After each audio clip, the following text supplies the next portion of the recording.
미국과 한국, 세계 각 지역에서 오늘의 미국 탑뉴스 브리핑 듣고 계신 여러분 안녕하십니까? 강혜신입니다.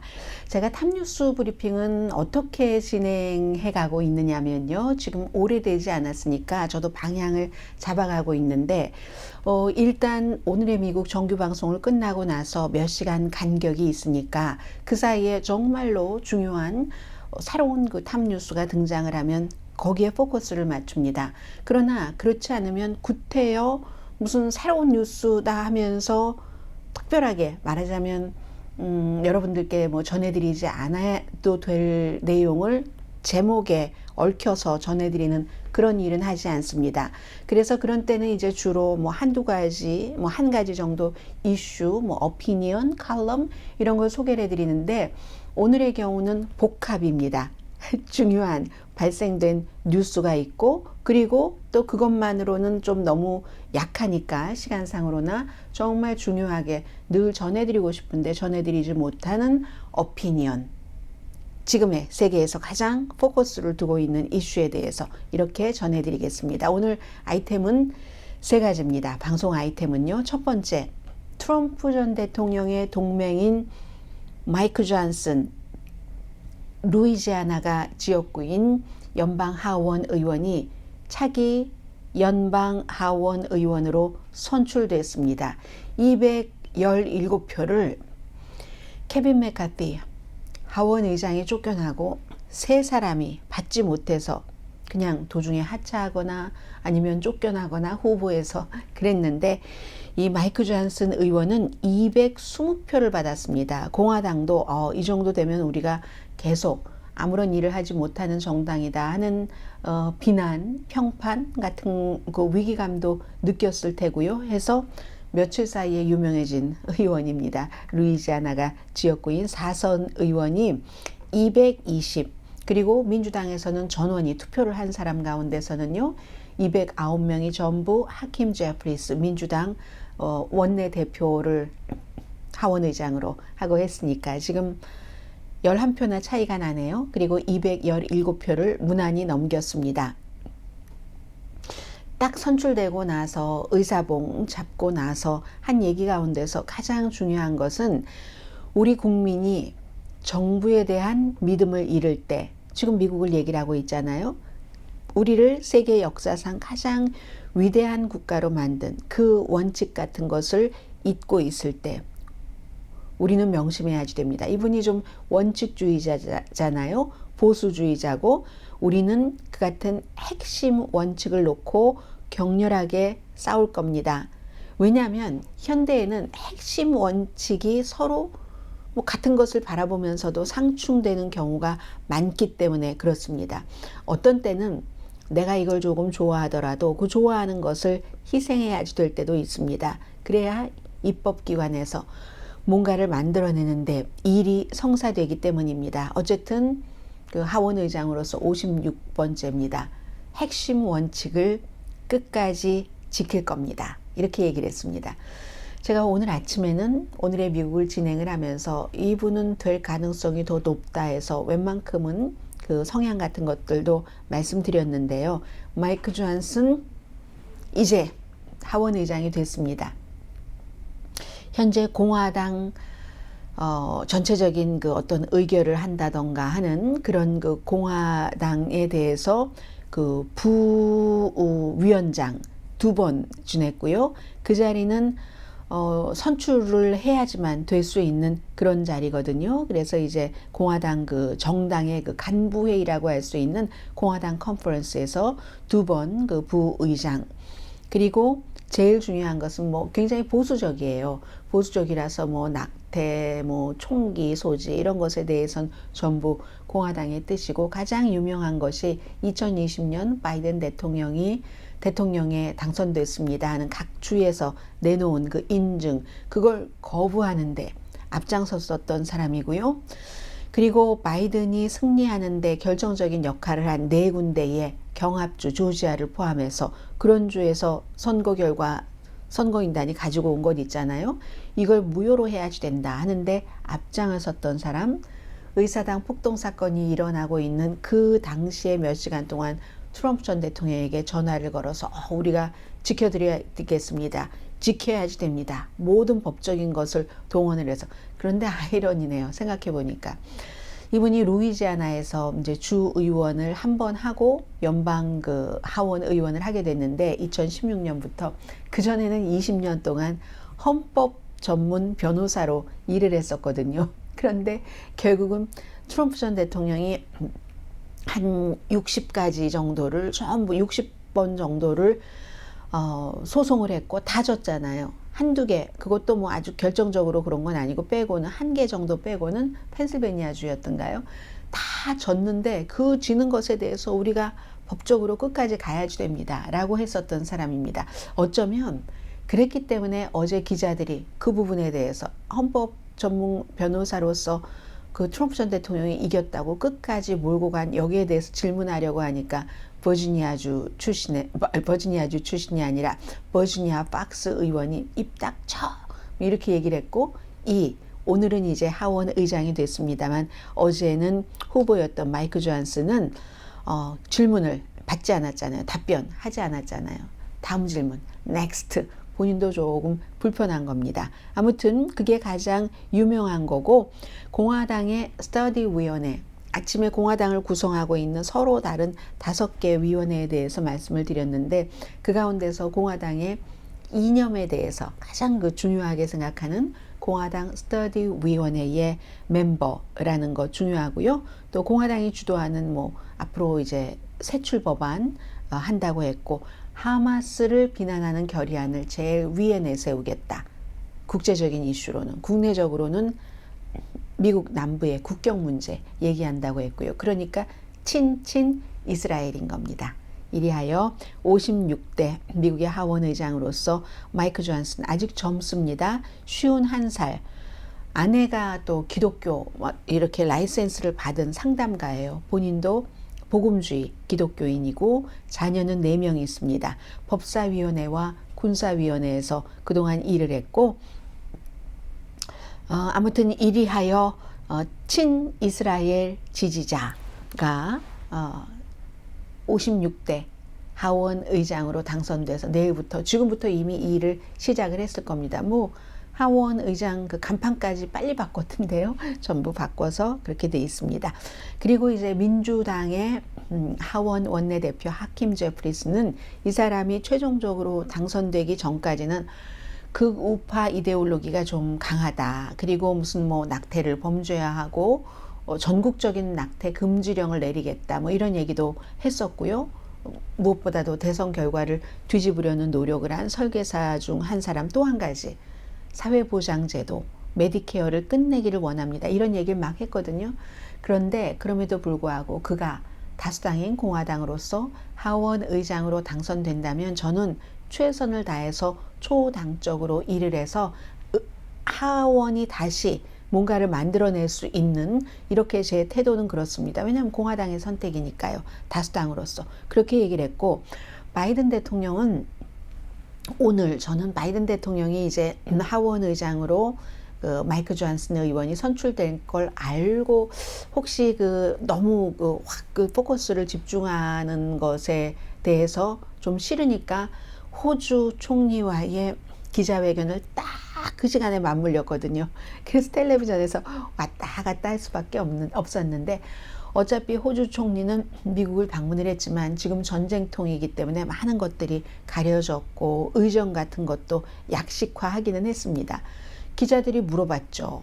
호주 총리가 와서 공동 기자회견을 하는데도 바이든 대통령에게 아니 이분이 만약에 2024년도에 바이든 대통령이 재선에서 이겨서 또 대통령이 됐을 때 지난번에 그런 설계사를 하면서 바이든 안 돼, 트럼프야 하는 그런 일을 했었던 사람이기 때문에 이것을 무효화하는 그런 일을 하지 않을까 뭐 걱정되지 않느냐 했더니 바이든 대통령이 no way 그 사람 헌법을 아는 사람이 전에 왜 그랬는지 모르겠어요. 아담 킨징어라는 공화당이 더 이상은 지금 내가 일할 수 있는 공화당은 아니다 하면서 나가버린 그 일리노이주의 하원 의원은 저 사람이 트럼프에 딱 달라붙은 거는 원래는 그렇지 않았는데 평이한 그런 사람으로서 일을 하다가 재선되기 위해서 트럼프 쪽으로 확 달라붙었다. 이렇게 얘기를 했잖아요. 아니면은 헌법학자로서 연방 대법원에서도 결국은 기각됐잖아요. 뭐 이게 심의할 만한 요건조차도 갖추지 못해서 트럼프 측에서 그런 상태로 우리에게 가지고 왔네 하고 그런 일 다 알면서 어떻게 그걸 그렇게 그랬는지 모르겠지만 그때는 그때고 정치인이니까 지금은 바이든 대통령이 no way 그 사람 다 알아요. 뭐 지금 이미 이렇게 된 결론이 나오고 법원마다 다 트럼프가 지명한 판사가 있는 법원에서도 심지어 연방 대법원에도 트럼프가 지명한 판사가 9명 가운데 3명이나 있었는데도 그거 거들떠도 안 보지 않았는가. 요건도 안 된다고 소송에. 그러니까 저는 걱정하지 않아요. 이제 매번 패소했잖아요. 60번 이상을 바이든 대통령이 그렇게 얘기를 했습니다. 저 그런 걱정할 시간 없습니다. 뭐 이런 식으로 얘기를 했고요. 그리고 오늘 트럼프 전 대통령이 역시 또 쇼를 하나 했습니다. 참다 못 참았을 거예요.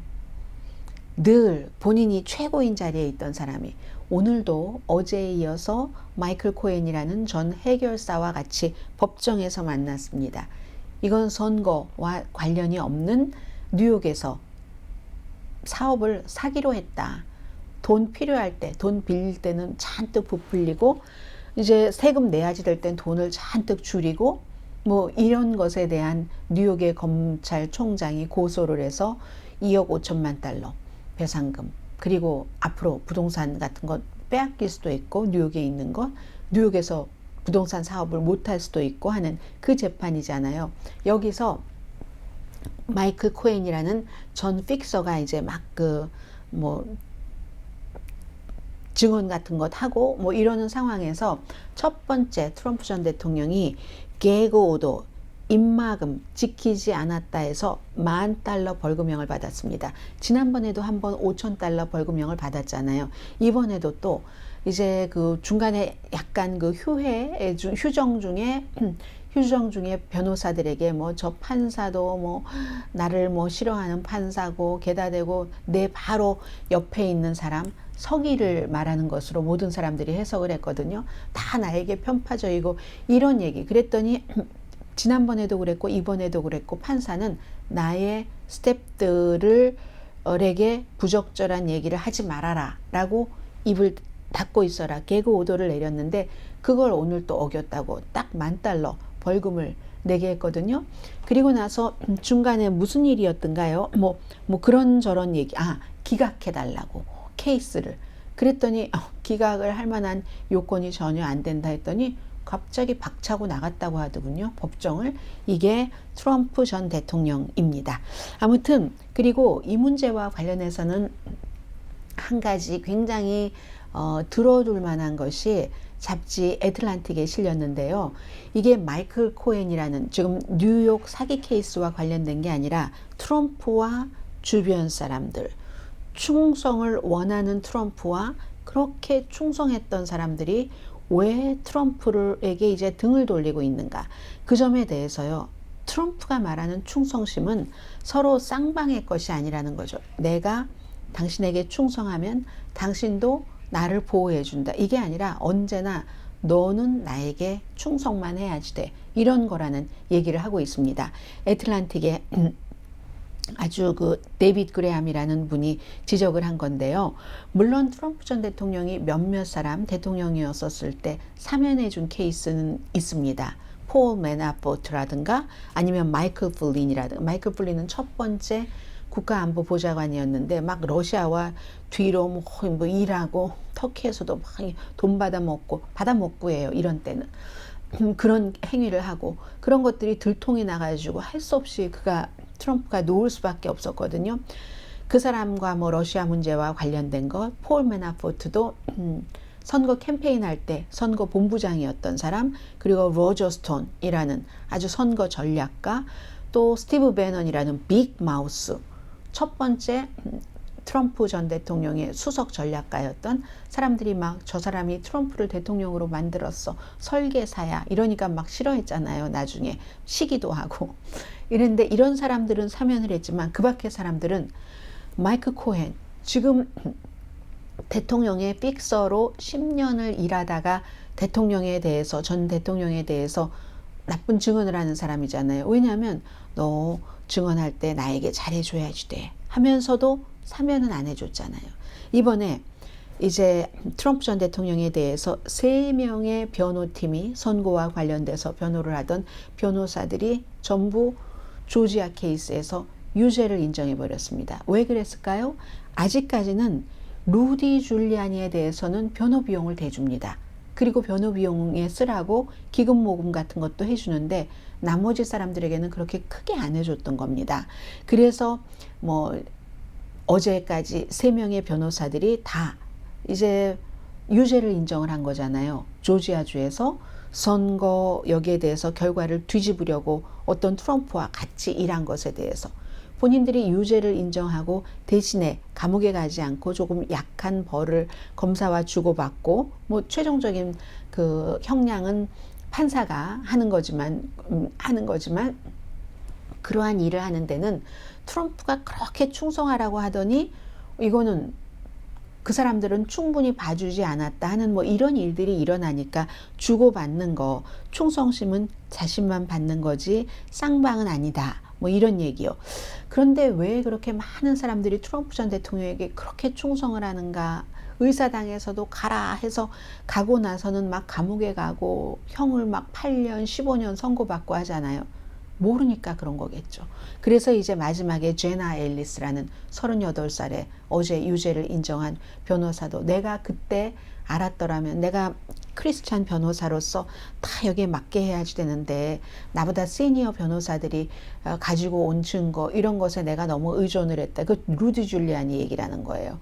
루디 줄리아니는 이게 굉장히 그 해가 됩니다. 이 같은 그 제나 앨리스의 유죄 인정이요. 뭐 이렇게 했잖아요. 그때는 몰랐다. 내가 그걸 그때 알았더라면 트럼프를 변호하지 않았을 것이다 하는데 저는요. 그때 몰랐을까요? 알면서도 그랬을 수도 있다고 생각이 들고 다만 그때 몰랐다는 거는 트럼프가 끝까지 서로에게 도움을 주면서 끝까지 뭐라고 하나요? 배신 안 한다는 거. 이걸 몰랐다. 이거 아닌가 모르겠어요. 아무튼 잡지 애틀란틱의 트럼프의 충성은 쌍방이 아니라 일방적인 충성이다. 이게 조금 눈에 띄었고요. 그리고 오늘 지금부터 한 가지 이건요. 하버드와 하레츠 같은 주장을 했는데 반응은 다르다 하는 이 내용은 파키스탄에서 태어나서 지금은 이제 노트르담에서 대학교에서 국제학을 학생들에게 가르치는 마한 미르자라는 이 교수가 쓴 글을 전해드립니다. 글쎄 이 글을 제가 전해드리는 이유는요. 많은 분들이 유튜브에 저에게 하버스가래요. 하마스의 만행에 대해서는 왜 말하지 않는가? 이 하마스의 만행에 대해서도 말하라. 이런 얘기. 인질에 대해서 왜 말하지 않느냐 하는데 아마 그런 분들께서 때때로 방송을 보시든지 들으시든지 하는 게 아닌가 싶습니다. 뭐 해야지 될 때 다 한 것 같고요. 그리고 그런 분들은 하마스의 그 며칠 동안에 특히 10월 7일에 이스라엘 남부에 들어가서 1,400명 정도를 살육한 그 만행은 보시면서 그 이후에 훨씬 많은 그 전에 훨씬 많은 이스라엘의 팔레스타인 주민에 대한 만행은 안 보시는 겁니다. 그건 만행으로 생각도 안 하시는 걸 겁니다. 아마 maybe 이 기사를 제가 전해드리겠는데 이 오피니언을 보고 나서도 아마 여전히 그렇게 생각하실 분들이 많으실 것 같은데요. 기본적으로 이스라엘을 무조건 지지하시는 분들이 트럼프 전 대통령을 무조건 지지하시는 분들과 성향이 좀 비슷하다. 저는 이제 그런 것들을 댓글을 통해서도 볼 수 있고 하는데 아무튼 전해드리겠습니다. 이 교수가요. 하버드와 하레츠는 같은 주장을 했는데 반응이 조금 다르게 나오고 그럴 수밖에 없는 이유까지 얘기를 합니다. 이스라엘에서 1,400명 이상이 하마스에 의해서 숨지고 그리고 바로 다음 날이었습니다. 하버드의 30개 이상의 학생 동아리에서 성명을 냈죠. 서명을 해서 이 모든 폭력 사태에 대한 책임은 전적으로 이스라엘 정권에 있다. 그리고 같은 날이었습니다. 여러분들께 전해드렸어요. 이스라엘에서 굉장히 영향력 있는 신문 하레츠도 사설 비슷한 내용입니다. 그 휴일에 이제 이스라엘 사람들에게는 심체 토라 다 읽고 나서 마지막 날 굉장히 중요한 할러데이였잖아요. 그 할러데이에 이스라엘에 닥친 재난은 분명히 한 사람, 벤자민 네탄야후 이스라엘 총리의 책임입니다. 똑같아요. 듣고 보면. 그런데 하버드에선 하레츠의 그 사설을 보고는 사람들이 많이 생각을 했는데 하버드 학생들의 이 행동에 대해서는 완전히 막 뭐 너무 유명한 사람들이 기금 다 앞으로 안 낸다고 하고 존 헌츠먼 같은 사람을 포함해서 막 여러 법률사무소에서는 하버드 학생들 고용하기로 했다가 거기에 서명한 학생들은 뭐 예를 들어 뭐 다 우리 회사에서 일 못해 한다던가 이게 완전히 다르잖아요. 하버드가 얘기한 것은 하버드 학생들이 얘기한 거 이게 아무것도 없는 백지 상태에서 어느 날 갑자기 하마스가 이스라엘로 쳐들어가서 그런 대량 사륙을 한 게 아니다. 공백 상태에서 생긴 게 아니다. 원인이 있다. 이스라엘의 팔레스타인 주민에 대한 폭력은 75년 동안 이어져 왔고 그게 팔레스타인의 거의 모든 존재의 측면을 그렇게 만들었다. 그러니까 환경적인 요인을 얘기를 하는 겁니다. 심지어 하마스라는 폭력 그룹의 출현까지. 이스라엘 책임이다. 1945년 이스라엘이 딱 우리 국가예요. 한 뒤부터 지금까지. 하레츠의 사설은요. 벤자민 네탄야후가 막 팔레스타인 사람들을 억압하고 불법으로 땅을 점점 점거를 해가고 정착촌이잖아요. 그렇게 정착촌 정부를 만들 때 그것도 공개적으로 오픈리 팔레스타인의 존재와 권리를 완전히 무시하고 2등 시민처럼 하고 그런 외교 정책을 공개적으로 채택했기 때문에 쌓이다가 이게 평화적으로 해결될 똥 말똥 하다가 더 이상 모든 걸 다 해봐도 안 되겠구나. 할 수 없어. 자살폭탄부터 시작을 해서 이렇게 최악의 폭력을 선택할 수밖에 없게 됐다. 이게 하레츠의 이스라엘 신문의 사설입니다. 둘 다 이스라엘의 정책의 실패를 지적을 합니다. 둘 다 팔레스타인 사람들이 75년 동안 얼마나 힘들었던가 하는 것을 지적을 합니다. 이건 이제 노틀댐 교수의 얘기입니다. 그런데 이 두 가지 비슷한 주장을 받아들일 때 반응이 이제 대조적이라는 거예요. 하레츠를 보고 정말 그럴 수도 있어. 이스라엘 내부에서도 그런 생각을 하면서 네탄야후를 비난하는 사람도 있는데 그럼 왜 하버드의 이 같은 것에 대한 미국 내의 반응은 그렇게 나오느냐. 이건 미국 엘리트들의 담론에서 답을 찾을 수 있다는 겁니다. 미국의 엘리트들은 많은 분야에서 일하고 하는 그 엘리트들은 팔레스타인 국민들이 겪는 그 어려움에 대해서 공감 능력이 떨어진다는 겁니다. 팔레스타인 사람들의 지금 그 상황, 사태에 대해서 본인들이 읽고 보고 듣고 느끼고 상상하는 게 왜 그렇겠어요. 미국 매체가 다 친이스라엘로 도배입니다. 도배. 이건 진보 보수를 가릴 게 없이. 그러니까 사람들이 볼 수 있는 것에 한계가 있는 겁니다. 저처럼 물론 제가 이스라엘 히브리어로 읽는 건 아니지만 영어로 아랍권의 알자지라도 보고 듣고 방송으로 그리고 이스라엘의 하레츠도 영어로 또 나오니까 읽고 보고 하는 사람들이 몇이나 있겠습니까? 미국에 다들 바쁘신데 저는 직업이잖아요, 이게. 그렇기 때문에 팔레스타인 사람들에 대한 공감 능력 그리고 이스라엘 사람들이 워낙에 미국에서 막강하고 또 피부색이 다르잖아요. 피부색과 생김새 또 종교 보수적인 뭐 아브라함이요 뭐 이런 그런 것 때문에 팔레스타인 사람들에 대해서는 공감을 못하고 팔레스타인 사람들 하면 어린 아이들도 막 흉측한 뿔 달린 괴물처럼 막 폭탄만 투척하고 하는 이렇게 그리니까 그 공감이 안 나온다는 얘기를 하고 있는 겁니다. 이 교수가요. 그래서 이 하버드의 성명과 하레츠의 사설은 이스라엘이 언제나 피해를 보고 있다. 팔레스타인 극단적인 무장 그룹에 의해서 이스라엘이 피해 보고 있는 거야. 이걸 깨야지 된다는 거예요. 이게 도전이라는 얘기를 하고 있거든요. 그런데 하레츠를 읽는 사람들은 그렇게 생각할 수도 있다는 겁니다. 그래, 이스라엘이 피해자뿐만이 아니라 가해자이기도 해. 아는 할 수 있죠. 왜냐하면 하레츠를 읽는 사람들은 일반적으로 이게 도대체 어떻게 발생을 한 것이 하고 진단을 하니까. 그런데 그에 비해서 하버드는 그럴 수가 없는 거예요. 하버드에 대해서는 대부분이 하버드 학생들이 왜 저렇게, 학생들이 저러는 걸 학교에서 왜 내버려 두는 거야? 나는 저런 학교에 기부를 끊겠어 하는 이런 선언은 왜 나오냐면, 대체적으로 미국에서 생각하는 미국의 엘리트들은, 친이스라엘 엘리트들은 이스라엘 문제와 자신들에게 연대를 한다, 연대를 찾고 있다는 겁니다. 하레츠를 읽는 사람들은 이게 왜 이런 일이 일어났지? 하는 원인 구성으로도 가는데, 이건 연대감, 내가 곧 이스라엘이야. 주이시가 아니더라도. 그렇기 때문에 이게 대단한 문제라는 거죠. 그래서 하버드 학생 그룹은 정말 에토스적인 그런 문제죠. 좀 고귀한, 뭐라고 하나요? 고귀한 기풍?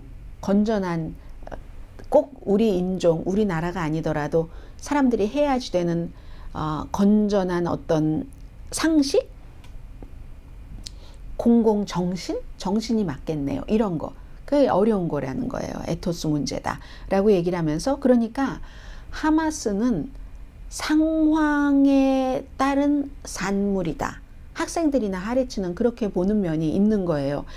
잔혹행위를 하는 사람이 처음부터 그렇게 태어날 수도 있지만 잔혹행위를 할 수밖에 없었던 75년 동안의 과거, 산물, 상황의 산물. 이건 정신과 의사 로버트 J. 리프턴이라는 박사가 한 얘기입니다. 그리고 특히나 지금 가자 지구에는 2007년부터 하마스가 정권을 잡은 다음부터 팔레스타인 사람들이 뽑아서 온건한 거 다 해봤지만 안 돼. 차라리 이렇게 해봐. 독립투사처럼 해봐. 뭐 이런 파이터 해봐.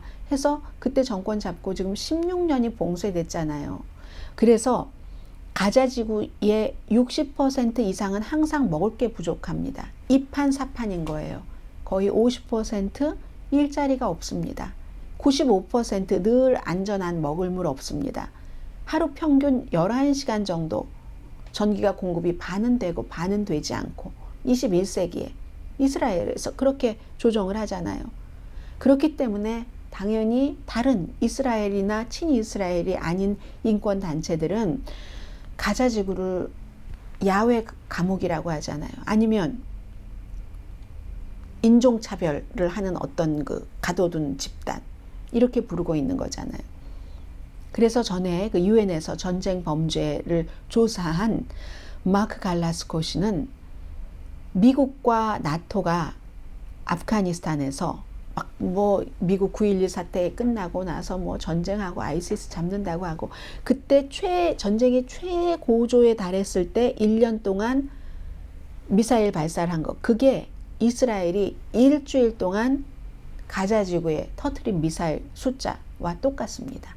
그 정도입니다. 그 정도인데, 그 정도라고 이스라엘 이거 지나친 거 아니야? 하마스 몇만 명 잡는다고 몇백만 명 가자 주민들을 저렇게 하네? 이런 말을 잘 안 하잖아요. 저도 이런 말씀을 드린다고 하마스에 대해 잔혹행위를 왜 얘기하지 않느냐고 유튜브에서 여러분에 의해서 공격을 받고 있잖아요. 지금 여러분은 뭐 나름대로 다 생각이 계시겠지만 대부분의 한국분은 뭐 크리스찬이라는 것 때문에 그렇겠죠. 아랍이라는 게 무조건 싫겠죠. 코란 하면 무조건 싫어하시는 분들이 많으시잖아요.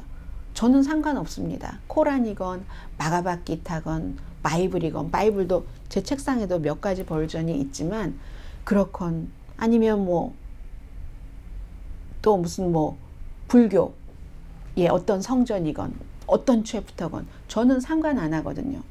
그런데 딱 기독교 복음주의 이런 데서 이제 그런 일이 많이 일어난다 하는 거. 그래서 어린이들이 그렇게 많이 숨졌는데도 심지어는 이래요. 아니, 팔레스타인이 얘기하는 걸 어떻게 믿어? 이스라엘이 얘기하는 건 어떻게 믿으세요? 그렇게 따진다면은 아무튼 그렇습니다. 그래서 매년 500명에서 700명 정도 팔레스타인 어린이, 이건 이제 서한 지구에서 어린이들이 감옥에 갑니다. 12살 뭐 이 정도 되는 어린이들이 이스라엘 군사법원의 시스템의 어떠한 결정에 의해서 가장 흔한 혐의가 돌 던지는 거예요. 어린아이들이. 뭐 서로 싸우기도 하겠죠. 너 뭐야, 뭐 서한지구에서 같이 살잖아요. 뭐 이러면 뭐 나라도 없는 게, 뭐 예를 들어 어린이 중에서 좀 악한 어린이가 그렇게 얘기하면 뭐라고, 나라가 없다고, 왜 없어, 뭐 이러면서 뭐 돌 던지면 감옥 간다니까요. 여기에 대해서는 왜 아무 얘기를 안 하십니까? 그런 얘기를 하는 거예요. 지금 아랍에서는 서방 세계와 유엔이 편파적이다 라는 얘기를 하는 거죠. 가자 지구의 대학살을 은폐하면서 서한지구 정착민도 거기도 굉장히 그 폭력을 지금 많이 이스라엘 쪽에서 쓰고 있고, 근데 사실은 국제사회는 이스라엘이 하나하나 정착촌을 늘려가는 거 이거 불법이거든요. 국제법에 불법이지만 불법이라고 그거 하지 말라 안 하잖아요. 심지어 트럼프 전 대통령은 잘한다 잘해 하면서 예루살렘에다가 우리도 성지고 너희도 성지고라고 하는 그 예루살렘에다가 텔아비브에 있는 대사관을 떡하니 옮겨주기까지 했잖아요. 이런 일을 지적을 합니다.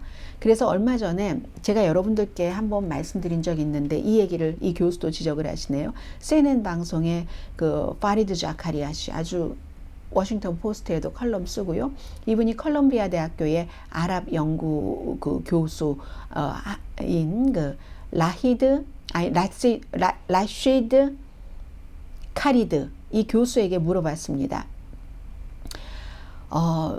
왜 그렇게 막 사람들이 막 폭력적으로 이렇게 하는 막 이런 것들에 대한 그 생각을 물어봤어요. 그랬더니 너무너무 많은 팔레스타인들을 무차별로 이스라엘 사람들이 살해하는 것을 무시해온 서구의 완전한 위선이 사람들을 둔감하게 만들었다. 이 그 자카리아가 물어본 게 어떻게 하마스가 그렇게 이스라엘을 잔혹하게 이스라엘 사람들 막 1,400명을 살해하고 했는데 아랍에서는 그런데도 그 같은 팔레스타인에 대해서 어떠한 그 공감 같은 것을 하는가, 뭐 이런 비슷한 질문이었어요. 그랬더니 이스라엘이 그동안 하도 많이 팔레스타인 사람들을 살육을 해서 팔레스타인 사람들이 거기에 아주 둔감해졌다. 이게 완전히 역으로 공격한 거잖아요. 이스라엘이 공격하는 것은 아무렇지도 않고 하마스의 공격만 잔혹하다고 하니까 피난가라고 하고 폭탄 터뜨리는 민간인에게 그게 더 잔혹합니까? 아니면 작정을 하고 자살 폭탄 테러단이 원래 알고 있는 거잖아요. 하마스는 이스라엘을 무너뜨린다는 거고 평화를 원하는 갈구하는 그룹이 아닌 거고 어느 게 더 위선입니까? 평화를 갈구하면서 민간인 가는 길에 폭탄을 떨어뜨리고 사람들을 물을 못 먹게 하고 물을 들어가지도 못하게 하고 하는 어느 게 더 잔혹하냐고요. 그냥 상식적으로 생각을 하면. 아무튼 이런 얘기를 이 교수가 하고 있습니다. 그래서 굉장히 신중하고 사려 깊은 전직 외교관, 이렇게 이제 뭐 BBC 뉴스 등에서 표현을 하는 사우디 왕실의 투르키 알 파이살 왕사도 이스라엘 사람들이 팔레스타인에 의해서 막 살해당하면 사람들이 눈물을 툭툭툭툭 흘리면서 이스라엘인 사람들이 팔레스타인 민간인을 죽이면은 슬픔을 표시하지 않는다는 이런 서방을 비난을 합니다. 이게 요르단의 왕비가, 제가 어제 방송에서 잘못 왕비를 여왕이라고 엘리자베스 여왕이라고 잘못 말씀드렸어요. 저는 그렇게 말씀드렸어도 여러분은 다 왕비라고, 뭐 압둘라 왕이 있는데 어떻게 여왕을 합니까? 다 알아들으셨으리라고 생각이 되고요. 라이나 왕비가 한 얘기입니다. 말을 아주 뭐 조리 있게 잘하던데요. 어제 미국 매체와 인터뷰하는 거 보니까. 그리고 이 교수는 전쟁에서 상대방에 대한 공감의 차이가 있는 건 너무 당연한 것이라고 얘기를 합니다. 그런데 잔혹함이 심해지면 심해질수록 그 격차가 더욱 벌어지는데 지금은 우리는 격차를 줄이기를 시작을 해야지 됩니다. 하마스의 이스라엘 공격이 나쁜 것처럼 이스라엘의 팔레스타인 민간인 공격도 나쁘다. 이 정도는 생각할 수 있다는 얘기를 하고 있습니다. 그래서 스톡튼 대학교의 홀로코스트 대량 학살 연구를 하는 라치 시걸 교수가 가자에서 지금 일어나고 있는 일을 대량 학살의 교과서적인 사례라고 부릅니다. 너무 많은 사람들이 며칠 만에 숨지고 있으니까. 그러니까 팔레스타인 사람들은 데스퍼레이트하다고 우리가 표현을 하잖아요. 평소에도 그 데스퍼레이트한 그런 상황에서 이스라엘의 점령에 대해서 태양을 할 수 있는 방법, 하마스가 그렇게 하는 것을 나는 그렇게 못하더라도 하마스 그래 니네라도 그렇게 해라, 뭐 이렇게 하면서 지지를 할 수밖에 없다는 겁니다. 물론 그렇다고 해서 하마스의 이스라엘 공격이 정당하다는 얘기가 아닙니다. 절대로 그건 밑바탕에 깔고 가는 거예요. 그렇지만 하마스는 우린 원래 이래, 자살폭탄으로 시작을 해서 이스라엘이 없어지는 걸 원해 하는 거고, 이스라엘은 평화를 원한다면서요. 평화를 원한다면서 민간인을 밥을 안 주고 못 먹게 길을 막고 폭탄을 계속 펑펑 터뜨리고, 이게 평화를 원하는 겁니까? 상식적으로 생각을 한다면 아니잖아요. 그걸 하버드 학생이건 하레츠 신문 에디토리얼 페이지의 편집인이건 지적을 하는 겁니다. 그래서 지금 아무것도 할 수 없다, 이게 맞는 말인 것 같아요. 둘 다 같이 살지 않으면 둘 다 죽는 건데, 너만 죽고 나만 살자는 절대로 없습니다. 죽을 때가 되면 물잖아요. 이렇게 점점 더 포악해져서 하마스 같은 그룹까지 나와서 꽉 물어버리잖아요. 지금으로서는 방법을 잘 모르겠어요. 그래서 이 파키스탄 태생의 마한 미르자 노틀댐 대학교의 국제학과의 교수는 하버드의 성명과 하레츠의 사설은 우리에게 전쟁의 더 넓고 깊은 맥락을 좀 성찰할 수 있도록 권유를 하는 거다, 이렇게 얘기를 하고 있으니까요. 또 욕하실 분들은 욕하시고, 저는 이 교수의 얘기대로 더 성찰을 해보겠습니다. 오늘의 미국 탑뉴스 브리핑 여기서 마치고 내일 정규 방송 시간에 뵙겠습니다. 강혜신이었습니다.